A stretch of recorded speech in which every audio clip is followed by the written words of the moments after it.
آئیے آج مختصراً جانتے ہیں کہ حضرت جبرائیل جو ایک فرشتے ہیں انہوں نے ڈوبتے ہوئے فرعون کے منہ میں کیچڑ کیوں ڈالا تھا۔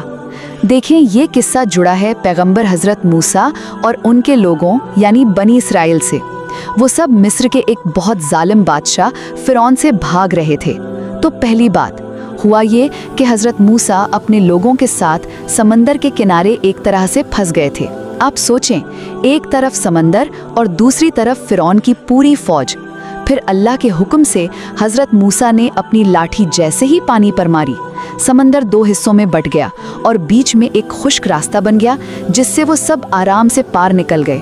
دوسری بات، اور یہ ہے وہ لمحہ جہاں سب کچھ بدل جاتا ہے، جب فرعون اور اس کی فوج اسی راستے کے بیچوں بیچ پہنچی نا، تو اللہ نے پانی کو واپس اپنی جگہ پر آنے کا حکم دے دیا۔ اب فرعون جو خود کو خدا کہلاتا تھا، جیسے ہی ڈوبنے لگا وہ ایک دم سے چلا اٹھا، کہنے لگا میں ایمان لایا کہ کوئی خدا نہیں سوائے اس کے جس پر بنی اسرائیل ایمان لائے ہیں۔ اور آخری بات جو شاید سب سے حیران کن ہے، جب اللہ کے ایک بہت بڑے فرشتے حضرت جبرائیل نے یہ سنا نا، تو انہوں نے فوراً سمندر سے کیچڑ اٹھایا اور سیدھا فرعون کے منہ میں ڈالنا شروع کر دیا۔